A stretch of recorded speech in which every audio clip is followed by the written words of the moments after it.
Live from our 7 Tasmania studios, your nightly news with Louise Huber begins now. Good evening, thanks for joining us. The families of children killed in the Hillcrest jumping castle tragedy have described the operator being charged as a step in the right direction. But what the still grieving parents long for most is a coronial investigation and the answers that will come along with it. Zane Mellor, Jalila Jane Marie Jones, Chase Harrison, Addison Stewart, Jai Sheehan, Peter Dott. 6 young lives cut short, 3 others seriously injured by what prosecutors will allege was a failure by jumping castle operator Taszorb to comply with its health and safety duty. The family is devastated. No parent wants to send their child to school and later receive a phone call that their child's not coming home. It's been almost 2 years since a gust of wind lifted a jumping castle into the air at an end-of-year celebration at Hillcrest Primary School.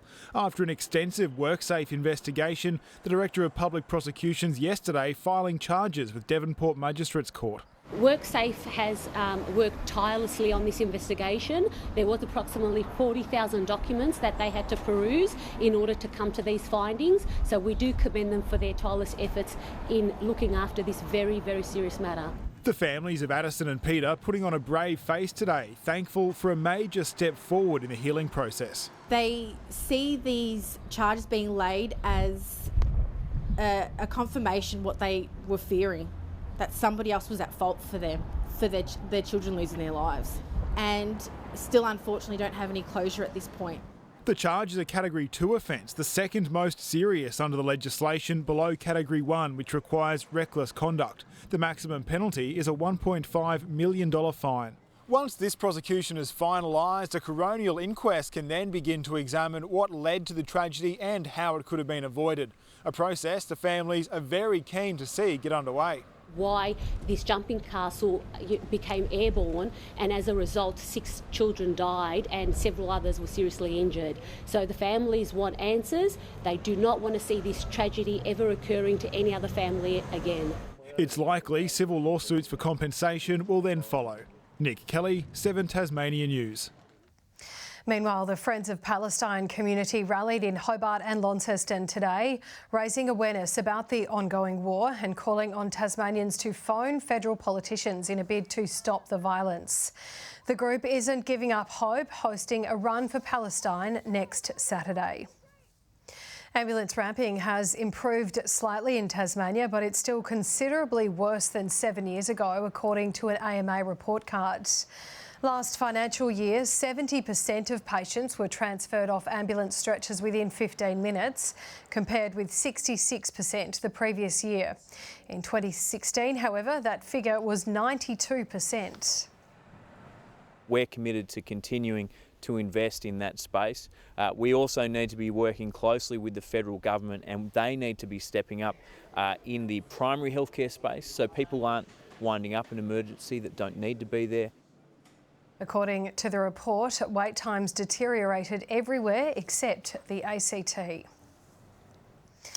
As Dolphin Sands residents clean up following a devastating fire earlier this week, Tasmanians are warned time is running out to prepare their properties.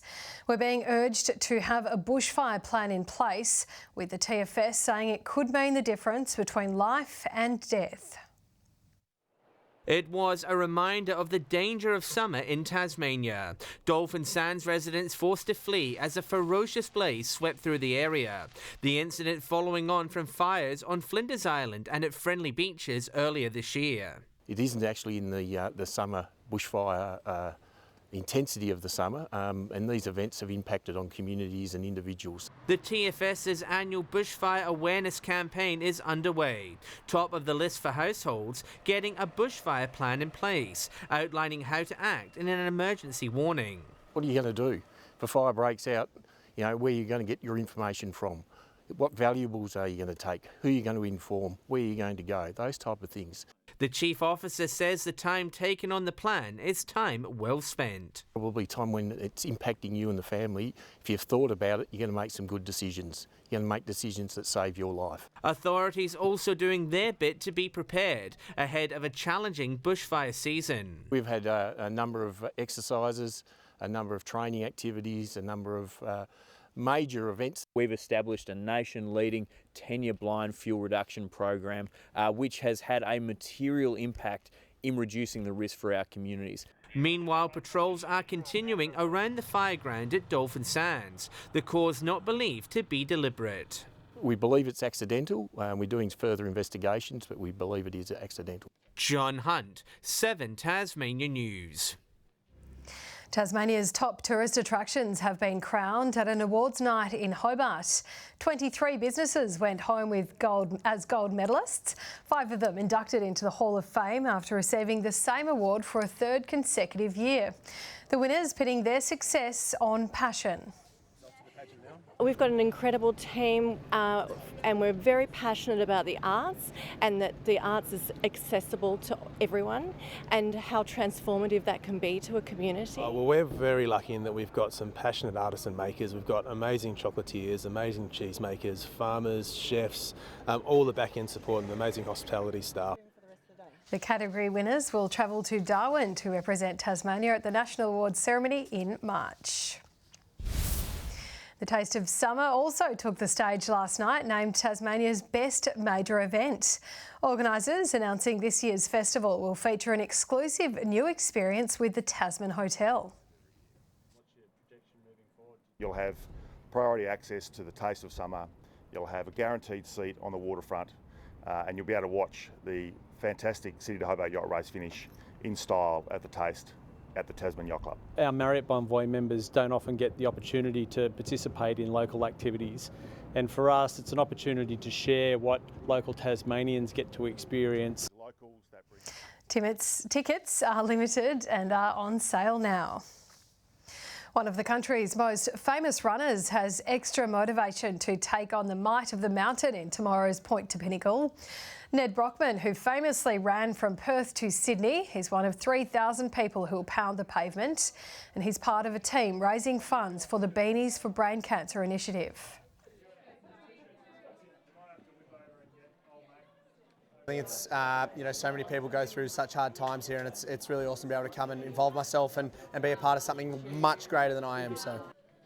The charity's CEO will go into the run a little lighter. Sam McGaughan lost his locks today as part of a fundraiser.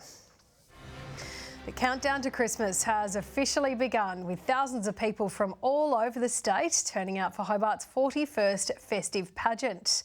None travelled further than Santa Claus himself, though, whose appearance left children in a trance. Ready and waiting to unleash the Christmas cheer, 1,200 people and 46 floats lined up for May's City of Hobart Christmas pageant.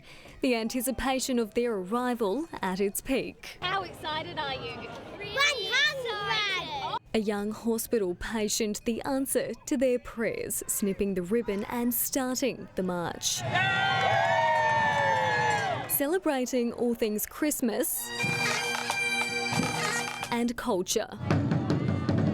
The pageant was a treat for more than 20,000 Tasmanians. It is the absolute best. We missed it so much when COVID was on. This is the 2nd year doing it now, so we're just trying to starting make sure. new traditions. Yeah. This is our first time coming. We've travelled from down the Tasman Peninsula. Their hour journey worth it to see the stellar lineup from BMX bikes and raceway cars to ferries, football and fictional favourites. I've got a friend who's Barbie and other friends who are also Barbie as part of musical theatre crew. But it was the jolly man in red who stole the show. Ho, ho, ho! Merry Christmas, everybody!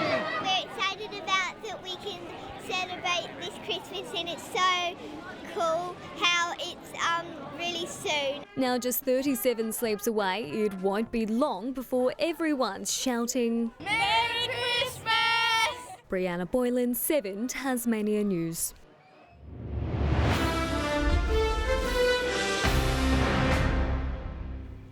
Tasmania has taken control on day one of its Sheffield Shield clash against New South Wales.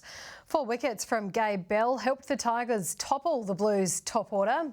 Half centuries from Beau Webster and Jake Duran have put Tasmania on track for a first innings lead. Bowling first, the Tigers were hunting early scalps. They got their wish. Hackney gone for a 6-ball duck, the first of 4 Gabe Bell wickets. Blake McDonald lasted just 4 balls, a disastrous mix-up seeing him run out. Oh, they think about 3. This could be a run out. Is it already? It is a run out. Oh, my goodness me. The Blues slumping to 3 for 9. Matt Gilkes and Moses Enriquez teamed up to steady the innings, but Gilkes lost his composure on 30. It's into the air, Freeman's under it, and he takes the catch. Enriquez and Ollie Davis picked up the pace, the Blues seemingly back on track. But when Enriquez fell for 50 in the first over after lunch, the Blues fell away, all out for 181. Oh, brilliant catch. Great catch. Oh, great catch by Doran. Tasmania's chase got off to a bumpy start. Former Tiger Jackson Bird removing both openers via LBW. Here's Jackson Bird. It's weird seeing him, isn't it? Oh, there's a shout. Big shout. He's out. Jordan Silk was dismissed for 7 on tee. The game suddenly back on equal terms. Charlie Wakeham also gone early in the 3rd session. And that's a big wicket falling right there. Maybe an inside edge back onto the stumps. Charlie Wakeham departs. Jake Doran and Bo Webster, however, dug deep, notching up half centuries. They put the Tigers on track for a first innings lead. Tomorrow's first session is set to be crucial. John Hunt, 7 Tasmania News. And there's a tight arm wrestle underway in Cairns where the Jack Jumpers have lost a narrow upper hand to the Taipans. Tasmania pulling ahead in the first quarter, successful 3-pointers accounting for the difference on the scoreboard. They share the ball around and McDonald's on the end of it. He punches down another 3 there. 3 of 3 from deep. They lead by a game-high 8 points. Cairns surging to retake the lead a short time ago, surging 15 points to Tasmania's 4. The Jackies trailing 42-44 at half-time. Good evening. Hobart reached 16 today, nearly 3 degrees below average. Launceston, Burnie and Cressy 24, 2 to 3 above average, and that was the state's high. Devonport 19. It was fine and partly cloudy over most of the state, a shower over the west and far south. Friendly Beaches 22 with the sun shining over the east coast. St Helens and Smithton 20, Low Head and Lyowini 19. Flinders Island and Grove 18 today, King Island 17, Strawn a cool one, 16 the top. Cloud did move over the west and south, clear over the north. Some convective build-up did occur later over the east coast. Thunderstorms are evident over South Australia and southern Northern Territory. Convective cloud is over northern Australia, another band near the Queensland coast. Tomorrow, the trough dominates again over the northern part of the nation, the ridge of high pressure covering southern areas, including Tasmania.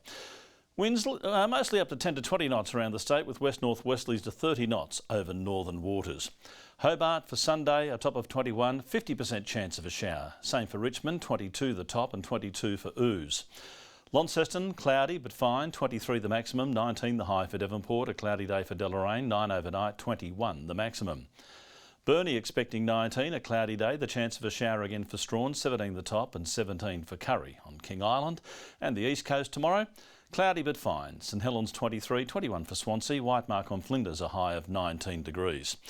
To Monday, a fair bit of cloud about with a few light showers over elevated areas. A possible shower over the east on Tuesday, increasing in the afternoon. Fine on Wednesday, apart from a light shower again over the east.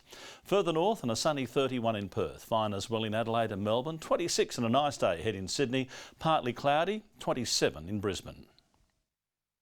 13 and cloudy over Hobart, 19 in Launceston at the moment, 19 also in Devonport. And as you said, Louise, that concludes your weekend weather treat.